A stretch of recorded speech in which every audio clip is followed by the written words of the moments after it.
Okay, it looks like we have a good crowd. Probably had the most number of people sign up for this session that we've ever had. So, you know that I'm Shar Berquist. This is Heather Blades. Welcome to the Center for Dispute Resolution noon workshop. Just a reminder to put your name in the chat, because then we send names over to Master Advisor and you will get credit for this session. Let me introduce our presenters today, Dr. Carrisa Hoelscher, who is an assistant professor in the Department of Communication, and Ms. Robbyn Rose, who is a graduate student in the Communication Department. Before we get right into the presentation, we'll do our book giveaway. Heather has pulled names. The book is Dream Teams: Working Together Without Falling Apart. So Heather, who is going to receive one of the two books today? You bet. So our two winners are Alan Liggett and Kate Herring. Awesome. Okay, we'll be putting this in the mail to you. A couple of things. We are rescheduling the Circle Deep Dive from last week that we had to cancel because of weather. And on March 8th is a session on bullying in the workplace by Dr. Stephen Spates. So without further ado, I'm going to turn it over to Dr. Hoelscher and to Robbyn Rose, and we'll get started. Thank you so much, Shar. Thanks for having us. We're excited to be here. I am going to share my screen. Can everyone see my PowerPoint presentation? Wonderful, thank you. So like Dr. Berquist said, I'm Carrisa Hoelscher. I'm an assistant professor in the Department of Communication, and I specialize in organizational and small group communication. And so when Shar asked me to take on this workshop, I was really excited because I love talking about groups and teams. It's right up my alley. And I was also really excited to take the opportunity to welcome on Robbyn to help us out with this workshop. Robbyn, do you want to say a little bit about your history and your interest in this topic? Yes, certainly. So my name is Robbyn Rose, as Dr. Hoelscher said. I am a second-year grad student in the comm department, and in my undergrad, I got the certificate through the CDR studying conflict and dispute resolution, and I got my undergraduate degree in organizational communication, working with both Dr. Spates and Dr. Hoelscher. So it was exciting, and I'm interested in leadership and organizational structures and conflict in teams as well. So I'm very appreciative of Robbyn and her help in preparing for today. So I want to start with giving you an overview of where we're headed in this conversation. If I can make my slides work, here we go. I'm going to first give you a sort of framework that I refer to as communication competence. My students, I think they have a bingo card assigned to my lectures sometimes, and communication competence is like always the center because they know they're going to hear me talk about this. So I'm going to use it as the sort of framework for understanding how we can better manage conflict in our teams and our groups. And we're going to talk about that management style and how it plays into our communication competence. And then we'll talk about what conflict in teams really means, why we have adopted some myths about conflict in teams, and then tools to help you sort of diagnose what type of conflict might you be experiencing. And hopefully what you all came here for, some practical tips and tools for managing conflict. We'll give you some strategies for things that you can do as an individual and things that you can help your group do when you might be engaging in conflict. So that's where we're headed. I will tell you that we have a few questions for you scattered throughout and at the end. So please feel free to put your answers in the chat. Robbyn's going to help me sort of manage that, or shout out your answers to my questions at any point. And if at any point I'm going too quickly for you or you have questions for me, I'd be happy to let you interrupt me and I will further clarify. So we're going to dive in with this first question. Why do we even work in teams?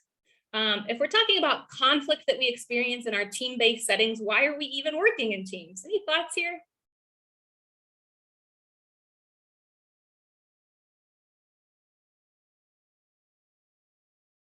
I've already stumped you. to get a variety of perspectives? Absolutely, to get a variety of perspectives. You've heard the age-old adage, right? Two heads are better than one. That's why we work in teams, because we don't have it all existing in our brains. And so the whole point of working in teams or being collaborative in a variety of workplace settings is to access what we call cognitive diversity. Cognitive diversity is the notion that everyone thinks a little bit differently. Everyone has different background experiences. Everyone has different ways of engaging in reasoning and creativity and problem solving. And so I will make better decisions and produce better outcomes if I have a team full of people that is a little bit different than me. So that's why we work in teams. We also know research tells us that we are biologically equipped to be collaborative, right? We like to work together. The problem, though, is that while we see working in teams increasing our creativity, we also see that working in teams increases our chances for conflict. And that's why we're here today. And I'm hoping that one of the things that we can convince you of today is that not all conflict in team-based settings is bad, right? That's why we're using the term manage team-based conflict, not avoid it or resolve it. But we have to understand a little bit more about conflict to decide, is this good conflict or bad conflict? And what I think the main answer to that question is, this main tool we can use to help us understand whether we have good or bad conflict is, you guessed it, communication competence. So I'm going to define this term for you, at least in the way that I use it in many of my classes and workshops. I define communication competence as the combination of effectiveness and appropriateness. And I'm going to break that down a little bit further. The way I'm using effectiveness here is simply getting the job done, right? So anytime we are engaged in team-based projects, working with others, sitting on a committee, whatever it may be, we have a job to do. And if we can accomplish that job, we're being effective. And so whatever you set out to do, if you can accomplish it, you've got the effectiveness side of the communication competence equation. But we also include this term appropriateness. And I say that appropriateness is really about relationship maintenance, right? So the combination of these two things, getting the job done without upsetting people, right?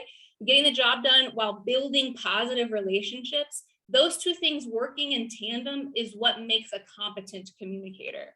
And sometimes I ask my students this, can you help me sort of break this down? Because a lot of us might be really good at effectiveness, but not so hot at the appropriateness, or vice versa.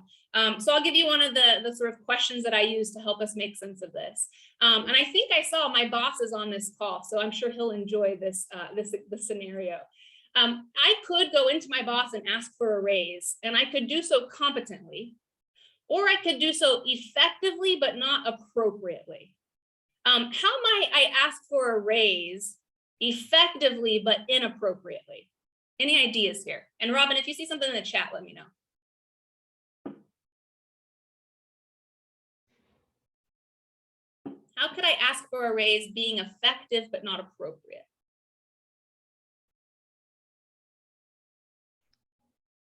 Someone in the chat mentioned, Dr. Hoelscher, that you could ask at the wrong time. Yeah, absolutely, right? So if I don't take into account what's going on for my boss that day, or in the grand scheme of the workspace, right? If I'm not considering the relationship and putting my boss into a bad situation, that might be inappropriate, right? Asking at the wrong time. Some of my undergraduate students take this question to an extreme. And they will say things like, oh, I'll just throw all my coworkers under the bus and tell them my boss I'm the only one working. Might be effective, probably not appropriate, right? Is there anything else in the chat I should be aware of, Robbyn? Yes, somebody else mentioned that you could do so outside of a private conversation, so in a public setting. Yeah, asking in a public setting, not entirely appropriate, right? How could I do this though? How could I ask for a raise, erring on the side of appropriateness, but not being super effective? Any thoughts here?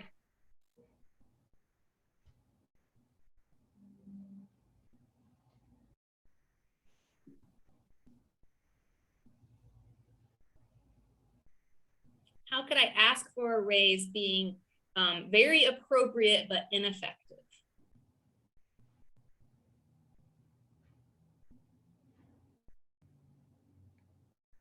I see in the chat, scheduling a meeting specific for the topic, but playing the victim, absolutely, right?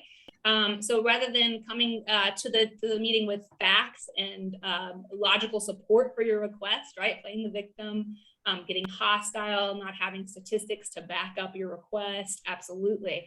I will tell you that folks who are socialized to communicate a little more on the feminine side of things, we tend to use a lot of hedging in our communication, right? So we'll say things like, if it's not too much trouble, if it doesn't put you out, or if it doesn't put the department in a bind, right? Those kinds of phrases are actually quite appropriate. They're quite good at building relationship maintenance, but they might detract from your effectiveness. So the key here is finding that magic combination of both effectiveness and appropriateness. And I'll tell you that communication competence, this combination, plays out in all kinds of ways, in all kinds of conversations. And we're gonna be focused on how it plays out in teams. And I think one of the best tools I can give you for understanding this is perhaps looking at how managers might use this concept of communication competence. And so I'm gonna show you one of the things that we talk a lot about in organizational communication. This is Blake and Mouton's managerial grid. I'll show it to you in just a second, but you're gonna see a continuum on concern for task and concern for relationship.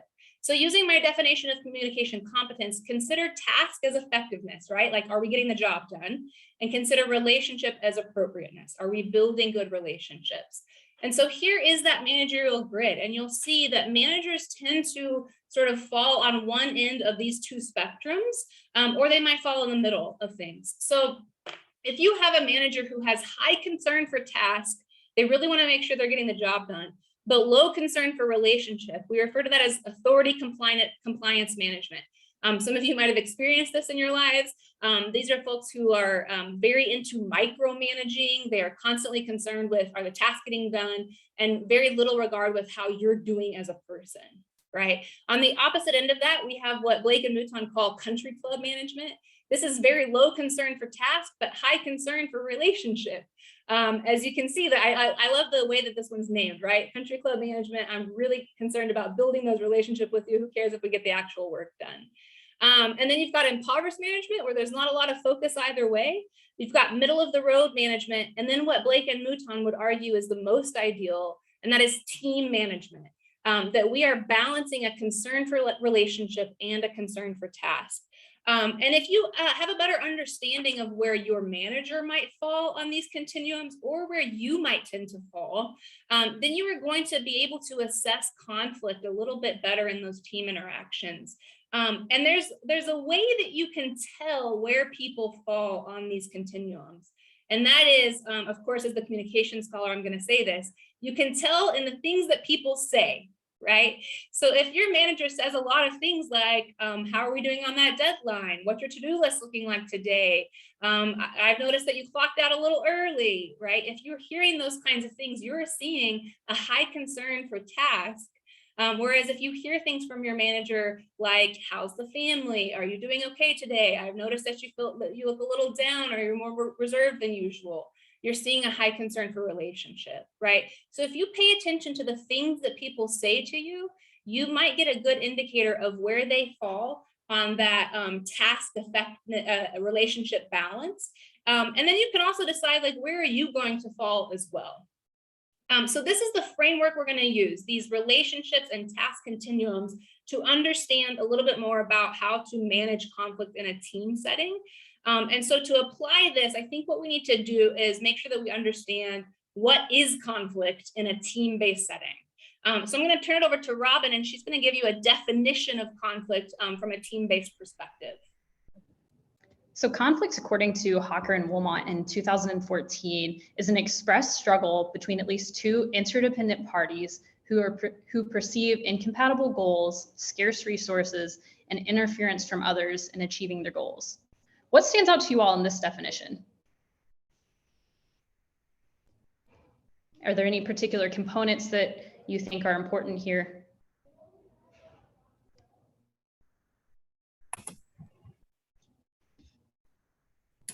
I like I find the word perceive interesting. Definitely. What about it do you find interesting? Can you expand upon that? Well, it's subjective and it may not be correct because it's just the perception.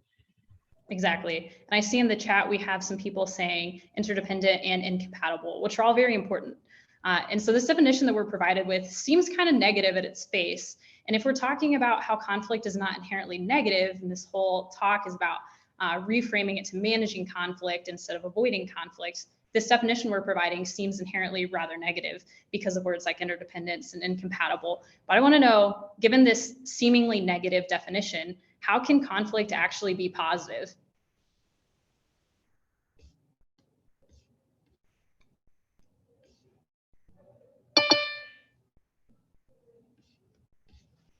Any ideas how conflict can actually be positive?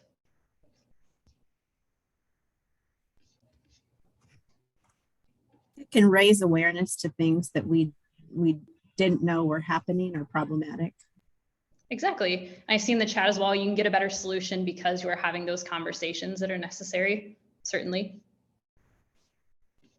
I also love the comment right above that from Shar that, somebody just added to it. Shar once said there are not truths, only perceptions, right? And so if we can kind of reframe our perception of team conflict, it doesn't have to be framed as negative. Yeah, absolutely. Anything else to add here, Robbyn, before I move on? No. Awesome, thank you. So I think one of the things that we have to do to make sure that we're not perceiving conflict as always inherently negative is to address the kinds of myths that we have come to accept about conflict, in particular in a team-based setting. So I want to give you a couple of myths and tell you why I believe they are myths. The first one is conflict is harmful to a group and should be avoided, right? Should be avoided at all costs. In reality, as some of the people in chat are saying, right? In reality, conflict, and research shows this, conflict can help members see the issues more clearly. Conflict can increase member involvement. So if we engage in conflict, I might get more of my team members to participate. And we also see that teams that go through conflict and come out the other side with some sort of management have a higher conflict or a higher team cohesion, right? So it actually might build your team to engage in some healthy conflict every now and then. So not all conflict should be avoided. I get this one a lot, right? Especially as communication scholars, I would love to believe this is true. Conflict represents a misunderstanding or breakdown in communication. I would love to believe that I could just communicate my way out of every problem, out of every conflict, and life will be good again.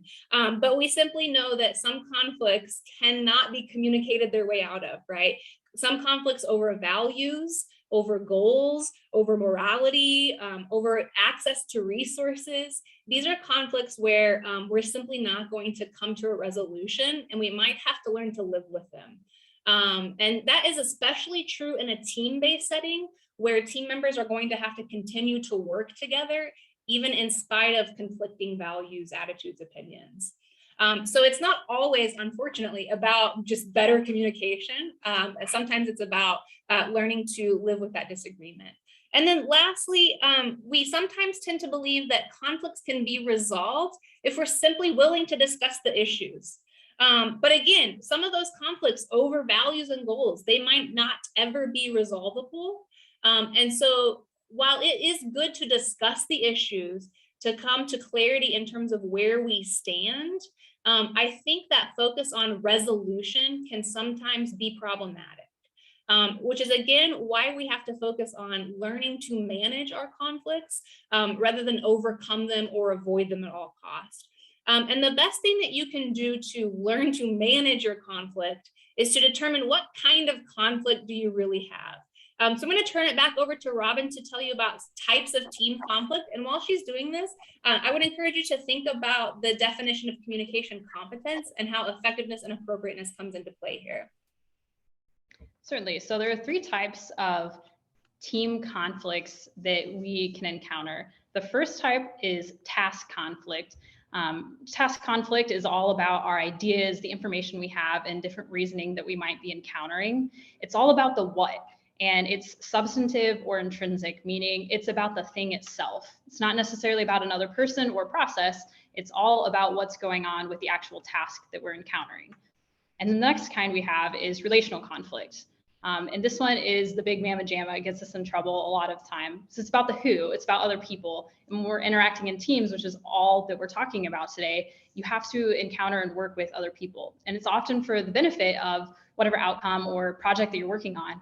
However, it can have a lot that goes into it because two different ideas leads to cognitive diversity, but it also leads to conflict because we might be on different pictures for a variety of different reasons. So this is all focused on the who, the effective or the extrinsic, and is usually the most detrimental because a lot of things come into play here, like superiority and inequality. So depending on what role, position that you have within that team, it can get kind of dicey. It's also associated with a desire to leave, stress, burnout, and frustration. It can be hard to kind of mitigate and work through these and communicate them to the rest of your team effectively and appropriately. And the last kind is process conflict. So this is all about procedural things. It's the how we do and conflict about what's going on in the process. This one's often really hard to work with because it all depends on your position within the team and whatever thing that it is you're working on. Perhaps you're not in a position to raise awareness about the process that's going on. It might seem inappropriate, and you might not know how to communicate that effectively, which can break down effective communication, can be a problem. But it also involves both task and relational dimensions because you have to understand the task that's happening and your relationship within the team.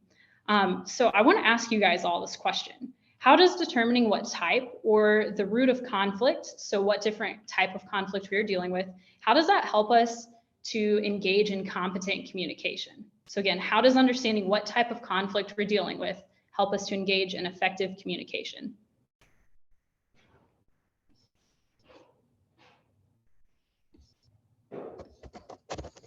Yeah, certainly. It helps us to figure out the best way to solve the problem. We've got to know what's going on and what the conflict's about before we can even start to engage in managing that conflict. Know what type of answer information you should proceed with, certainly. It helps us to understand where the other side is coming from. Yes, you can't have a one-sided position when you're managing conflict in a team. It's not about you. It's often about understanding where the other person is coming from in the conflict so that you can find the best resolution. These are all really great answers here. And one of the things that I want to point out is why relational conflict tends to be so detrimental. We see relational conflict play out in teams over this, like what I would just term power struggles, right? Who gets to be involved and in what ways? And when we feel like somebody is acting more superior than us or acting as if we are inferior, that's an identity attack that we might take very, very personally. And when we feel that attack, the task might go out the window completely.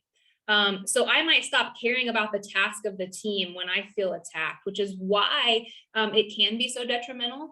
Research tells us that relational conflict in particular is associated with a higher desire to leave the team altogether. It's associated with burnout, with stress, with frustration, whereas task conflict kind of has the opposite, right? We see teams with high levels of task conflict report more conformity with their team, higher cohesion, better buy-in to the decisions that the team makes. And so the task conflict might actually lead to better outcomes, whereas the relational conflict needs to be dealt with before you can proceed in an effective way. And then the conflicts that get the messiest are those process conflicts, not who is doing it, not what we are doing, but how are we going to do it? Because it's really hard to tease out the who and the what in the how. So egos might come into play here as well as the task itself. And so as you build your communication competence, your ability to focus on both task and relationship, you can parse out what the issues are. Are these task-based issues or are these relationship-based issues that help me clarify how I need to interact with my team members? And one of the things that I wanted to talk about when we talk about these types of team conflict is the role that technology might play in the kinds of conflicts that we're experiencing. You know, we're living in this COVID-based world now, where we do a lot of things on Zoom. We interact with our teammates primarily through email, through digital communication. And some of us might be in a space now where a lot of our work and our professional lives exist through what we would call computer-mediated communication.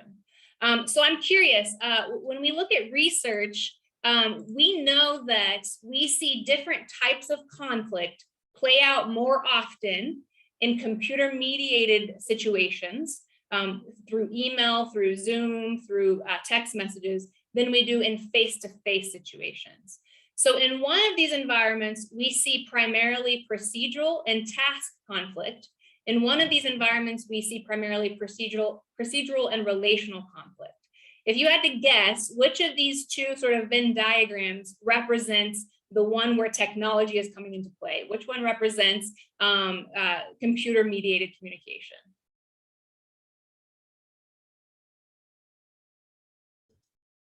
I think the one with the relational conflict, because with the computer mediated, we lose a lot of the relation aspect. And I feel like with the barrier of the camera and the screen, sometimes people say or do things that they might not do if we were in person.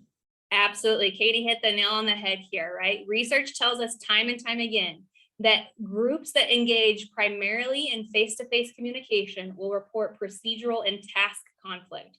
These are the two types of conflicts that make our work better.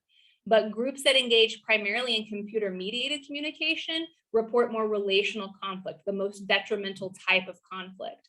And Katie kind of explained to us why that might be, right? We see fewer nonverbal cues from each other. And we also know that groups operating primarily online, they tend to create fewer social norms, right? So when we work together face-to-face, we kind of uphold the unspoken social contract of politeness that sometimes goes out the window when we engage in communication in an online environment. So if you think of that effectiveness and appropriateness combination, we sometimes feel permission to be a little more inappropriate in an online space. And we see that groups that are interacting online primarily will engage in more negative communication much more quickly than they would in a face-to-face environment. Because they don't feel that face threat as strongly as they would in a face-to-face environment.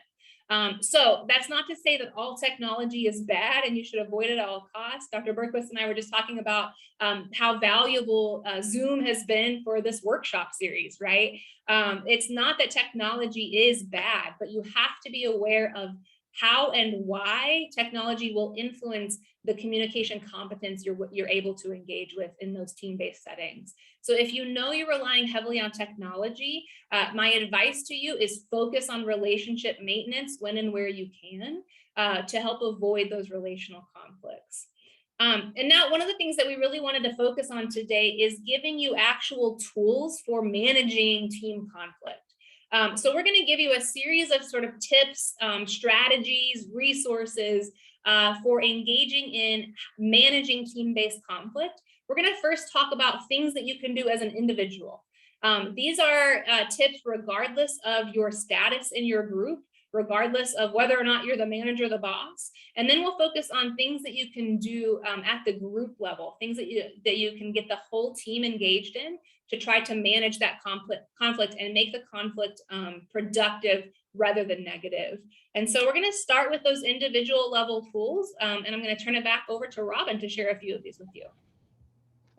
So as Dr. Hoelscher said, we aggregated a series of tips for you. And these first are more personal tips, things that you can keep in mind. And they're all about expressing your disagreement ethically. Because remember here, we're managing conflict, we're not resolving it, and we're not trying to stir up a fuss. We're trying to manage our conflict in a positive and appropriate way. So the first thing that you can do is actually express your disagreement.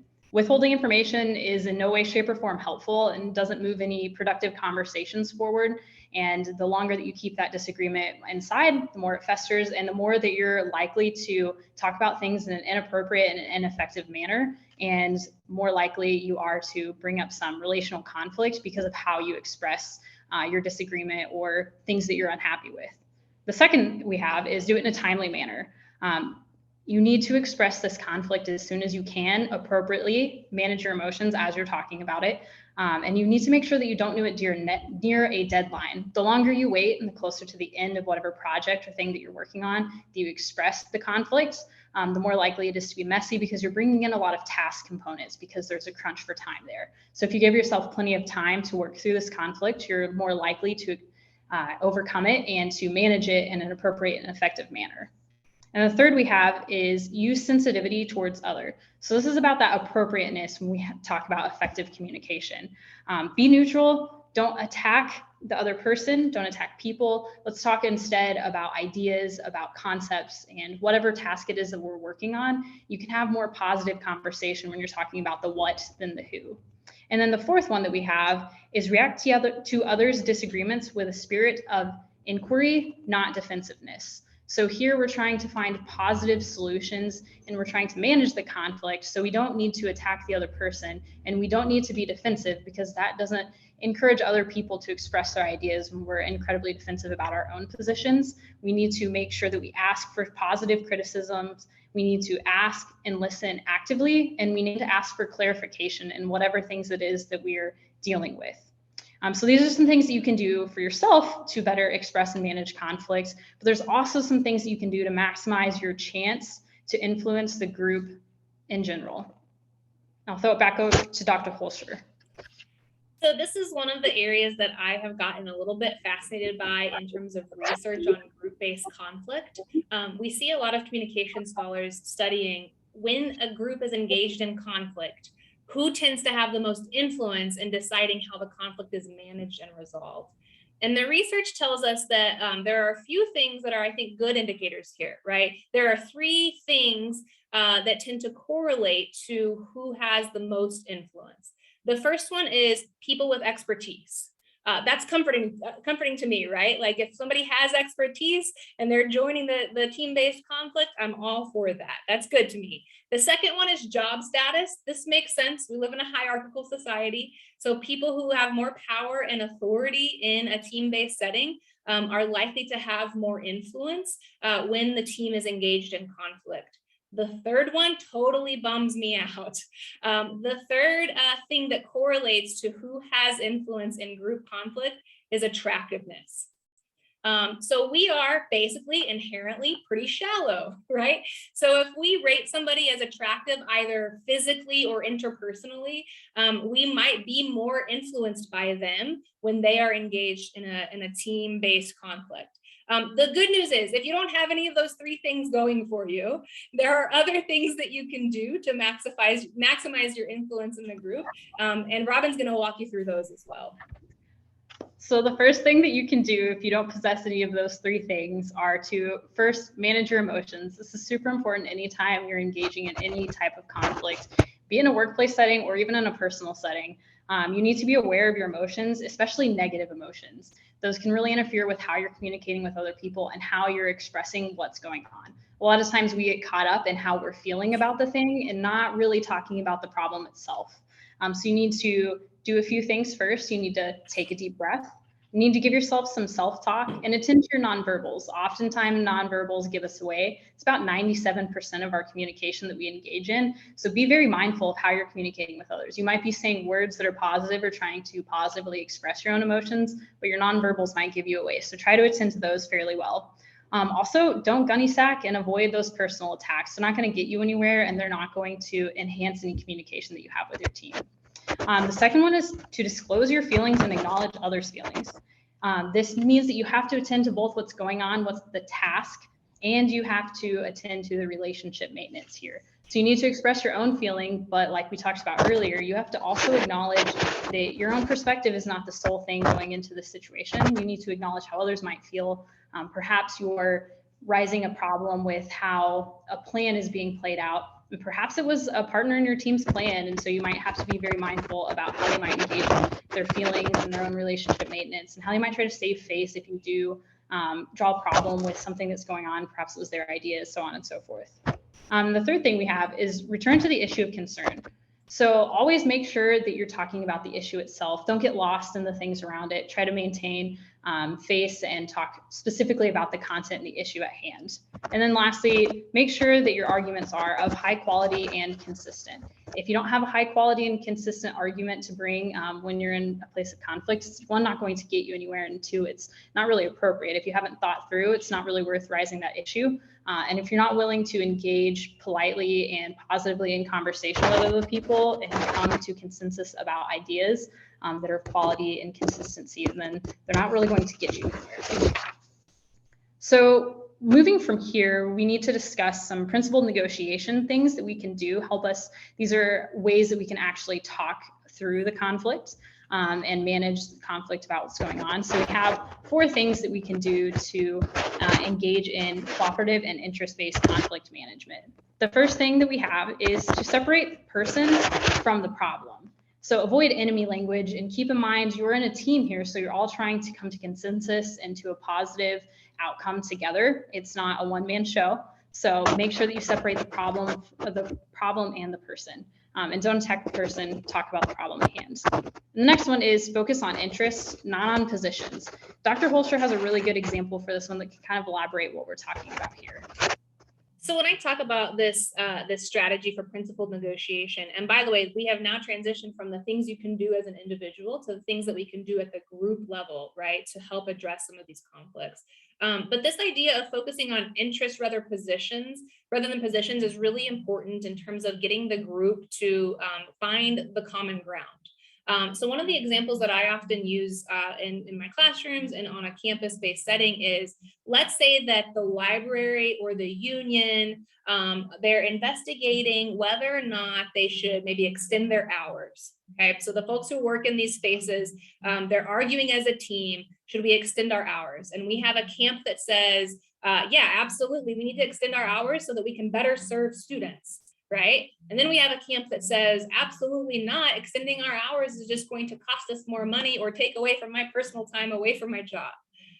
What you need to do when you're engaged in a conflict like this is separate what is the position this person has taken, and does that position represent an interest that we can address separately. So when I say, yes, we must keep the library open longer, that's my position. My interest is in better serving the students. So it may be that there are some creative ways to address my interest in better serving the student, as opposed to my position of the only way to do this is extended hours, right? When I say we absolutely cannot extend our hours, I have claiming a position here where the real interest is I'm worried about costing us too much money or too many resources and man hours. So if you can separate the position we've claimed from the interest we are trying to serve, you're more likely going to come to a better tool for managing that team-based conflict. And one of the ways you can do that and come to that better, more creative solution is by investigating more options for mutual gain. So come up with as many as you possibly can. Really sit and brainstorm collectively and come up with as many creative solutions that you can and get an idea of the big picture and what's really going on in the situation. From there, we need to move into using objective criteria to select what's going to be the most mutually beneficial for everyone. And in order to do so, you need to make sure they're clear, fair, and appropriate. These are all really important. And once you've done that, you can move into some consensus building to make sure that everybody is on board. So I'll throw it over to Dr. Hoelscher to kind of wrap us up with some of our things for today. So when we talk about consensus building, one of the things that I think comes up often is if we can just achieve greater consensus, we'll resolve all of our conflicts, right? We just got to talk it out until we can get to consensus. Before we get down that path, though, I want to talk a little bit about the nature of consensus, right? Consensus in a team-based setting seems like the ultimate conflict management tool. But there are a few problems with approaching consensus. The first one being that it takes significant time. To get everyone to buy in and to agree 100% takes a lot of time, right? Look at any jury deliberation. You're going to see significant amounts of time, effort, energy, emotional stress devoted to building that consensus. But sometimes groups decide that that's worth it because we know if we achieve consensus, we have greater buy-in and commitment to the decision that's made in terms of managing the conflict. And I tell my undergraduate students this all the time. if your group has reached consensus too quickly, like super fast, then you either have some lazy group members who aren't willing to actually engage in the conversation, or you might have some groupthink, right? Some pressure to conform, some hesitancy to engage in disagreement. So the nature of consensus is such that it's going to take time to achieve fully and completely, but the payoff can be really good. So if you are engaged in a team-based conflict where the best thing we can do is talk it out till we all agree, then here are some suggestions for how you can engage in that consensus building. Number one, orient the group toward your goal. This is really what we call meta discussion. So talk about your group talk. We see this happen a lot in group meetings where we kind of swerve off track and off topic. If you can be the person who says, you know, aren't we getting off topic? Or doesn't that feel a little bit outside the scope of the real issue at hand? Then you can kind of bring us back to what is it we're trying to achieve consensus on. To be other oriented, if you are the person that cares about your teammates getting what they want, rather than you getting what you want, you are more likely to move the group toward consensus, right? And then three, and this is really, really important to avoid groupthink. If you really want to achieve genuine consensus where everyone is on board and comfortable, you have to promote honest interaction and dialogue. That means when somebody voices their disagreement, you should encourage that. You should invite that, you should celebrate that, so that you know when we actually get to consensus, when we have voiced our disagreements and kind of come to this resolution, it's true buy-in. And genuine consensus in this sense can be a really powerful thing.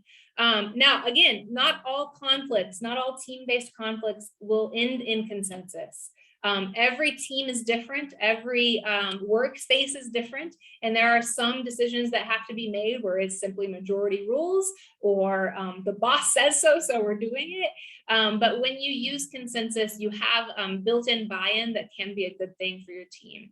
I will tell you though, the thing that consensus relies on primarily is communication. You've got to have your team actively engaged in communication to achieve consensus. And one of the things that we see in a lot of teams is a hesitancy to communicate. And so the last tip that I want to give you for sort of group level conflict management is this idea of the nominal group technique. This is a very fancy name for a simple concept, right? The nominal group technique is simply a way to get your team members to engage in idea generation without having to communicate with each other. The nominal group technique works really well if you are engaged with a controversial issue, right? Let's say that our conflict over the library's hours has blown up such that people are just yelling at each other and angry with each other, and it's become our most controversial issue as a team. This is a really good step-by-step process to use to sort of de-escalate the emotions. This is also a really good technique to use if you have folks who are a little more introverted or a little more hesitant to speak up to a full team. So it's simply a series of steps to engage in that idea generation for managing the conflict. The first thing that you do is you engage in private generation of responses. This is what we refer to as silent brainstorming. So the team has to separate, right? We've decided what our issue is. We're fighting over extending our hours. The team needs to go their separate ways and engage in silent brainstorming in terms of how they might resolve this issue. This is really valuable because it helps us to get at the cognitive diversity that we were saying is why we're all here in the first place, right? So if I can get my team members to put their ideas on paper, I have access to that diverse way of thinking that I might not have had access to when they were hesitant to speak up. So private generation of responses, and then we come back together as a group and we engage in master list compilation. So put it all out there, put it all together. And don't assign names to ideas, right? Separate the people from the position and just put all of the ideas in front of everyone so that they can see it. Then as a group, make sure that you understand each of these items. Engage in item clarification. This is important here though. This is not the step to engage in evaluation of these items, right? You're simply clarifying what they mean. You're not evaluating them at all. And then when you clarify the items, you can merge the ideas into similar groups, right? So maybe you take your master list and bring it down to just a handful of things that are similar. Then you send your group off separately again and have them silently or privately rank their top 3 or 5 items. So this is where we are separately engaging in evaluation and ranking. And then we share those ranked results with the group. I've done this in committees before. I've done it in some of the classes that I teach. And I am amazed at how, if we had just talked the issue out, one idea will come to the top immediately and we all converge upon it. But if we use the nominal group technique, we suddenly have more creative ideas and we suddenly have more buy-in of those ideas later in the process, because we see, oh, I'm not the only one who ranked this as number 2, right? So it's a really great tool to use. Again, if you're dealing with a controversial issue where people are hesitant to speak up, or if you're dealing with a group that might not be as extroverted or willing to communicate readily when it comes to their ideas. So that's the last sort of group level tip that we have for you. And I want to sort of bring it all back to this concept of communication competence. If we can kind of remember that competent communicators will balance effectiveness, getting the job done, and appropriateness, building and maintaining good relationships, then we can indeed figure out which team-based conflicts are problematic and we need to resolve, and which team-based conflicts are useful and are going to help us come to better outcomes. And so I want you thinking about that communication competence, and we're going to sort of put you in a few examples to see if you can tell us how you might deal with some types of team conflict. So these are just short little examples of conflicts that teams might experience. And I want to hear from all of you. We'll watch the chat, or we'd love to hear from you if you're willing to unmute yourselves. And remember here, I want you thinking about the communication competence equation. If you see a particular type of conflict, would you engage in more appropriateness or more effectiveness to help manage that conflict? And I'm going to let Robbyn sort of walk us through some of these. So the first one we have, the first little position that we have is different personalities and team members are clashing repeatedly. So based on some of the tools we talked about today, based on communication competence, what are things that you would keep in mind with this team-based conflict, and how, like, what kinds of things would you be focusing on and trying to manage it?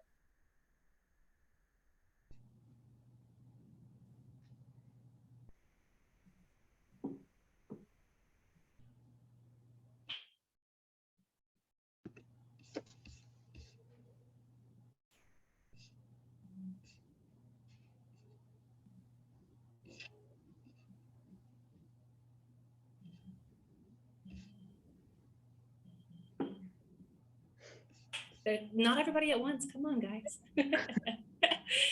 Let me, oh, I see somebody in the chat. Beneficial to do management assessment tools if time allows, with the members to understand each other's typical approach. Yeah, absolutely. So can we learn more about the personalities themselves and what that leads to in terms of engaging in task and relationship maintenance, right? So if I understand my team member, this personality is not the problem. What I need to understand is this personality and it leading to approaches in terms of effectiveness and appropriateness. And you can learn to work with any personality when you understand their interests behind it. You're all coming in the chat now, right? List ideas out loud, list ideas out and lead toward the same outcome, right? So can we get people focused on the same goal? Absolutely. And I love that idea, Gary, because what you're doing there is you're moving away from a relational conflict, right? Personalities clashing, and toward a task conflict. Let's focus on our goal. Perhaps encouraging a focus on task when getting caught up in personality. Yep. Focus on the issues. Yep. Absolutely. Y'all are getting it. Robbyn, you want to take us to the next one? Yep. So the second one is poor team communication resulted in a mistake that was sent to a client or customer. I don't know about y'all, but I have experienced this before, right? Somebody screwed up. And the most clear thing is that we just didn't talk to each other before the mistake was made. And this is very likely to create conflict. So if this is the team-based conflict you're experiencing, right? We didn't talk to each other and sent a mistake out into the world. How might you manage that to try to avoid this mistake in the future?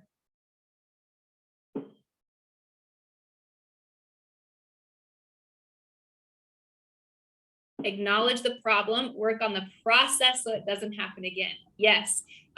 Kate, I love that you brought this back to process, because as we talked about just a few minutes ago, one of the more difficult conflicts to address is process-based conflict. And that's what this example is focused on. Something went wrong in our process, and so we made a mistake, right? And process includes both the who and the what. So we have to talk about both who did the wrong thing, how was it wrong, how can we come together to avoid it in the future? Absolutely focus on process. Robbyn, number 3. One team member isn't completing their assigned task. So if any of you have ever been involved in a group project in a college class, or maybe taught a group project in a college class, you see this all the time, right? The term we assign to it is social loafing. So somebody's not pulling their weight. How might you engage in this team-based conflict?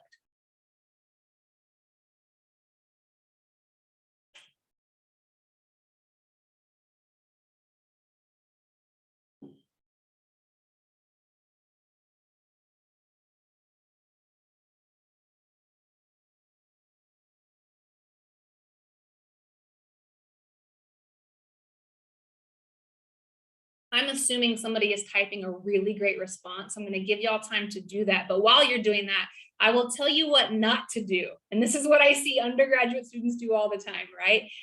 When one team member isn't completing their job, do not turn this into a relational conflict, right? Do not attack the person.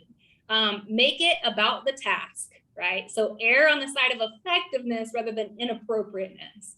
And I was right. Alan was writing in the chat. Everyone is aware of everyone else's obligations. Hold each other accountable. Absolutely. Communicate responsibilities. Yes. One of the things that I see teams struggle with all the time is holding people accountable. And this is a struggle because sometimes we don't know what we're being held accountable to. So one of the most useful things you can do to avoid this problem is to make sure that our assigned tasks are very clear and everyone understands what they're supposed to do and when they're supposed to do it by, because not giving those instructions makes it really hard to hold them accountable later on. I see give them more leadership responsibilities and how they would move toward the task. Absolutely. So ask them, can you take on a little bit more of the leadership here in addressing these tasks? Take time up front to establish expectations. Absolutely. Yes.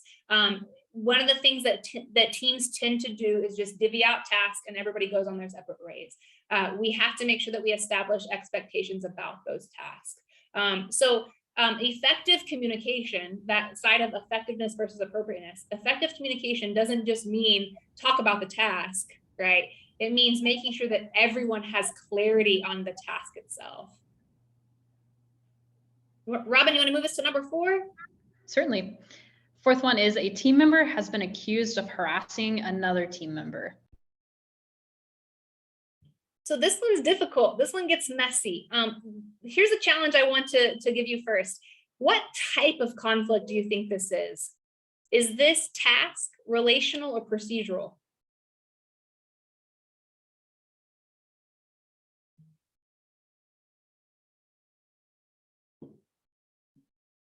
Carrisa says relational. Can you tell us why you think that is?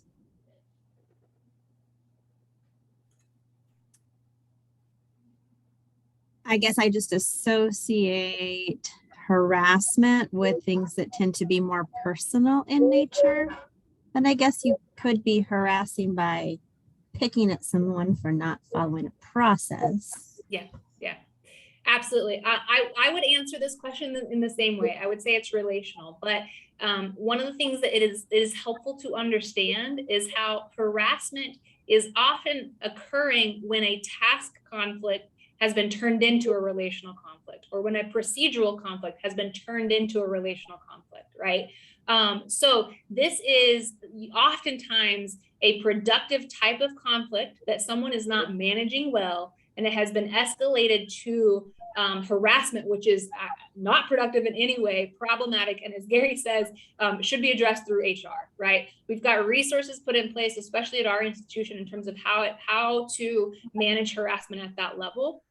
But one of the things to keep in mind is how when a team member has accused another team member of something like harassment, whether it's bullying, whether it's escalated beyond that, that accusation has reverberating effects throughout the team. And so you have created an environment where the conflict is focused primarily on relational conflict, and it makes it really hard to get anything else done. So the rest of the team has to be focused on how do we address this relational conflict through the appropriate channels and then bring us back to the task at hand, right? So moving beyond those kinds of relational conflicts can be really, really challenging. And I see that we have just about 5 minutes left. And so I have a few more of these, but I would rather see if you all have any questions for us or any comments, anything that you'd like to hear from us before we wrap up today.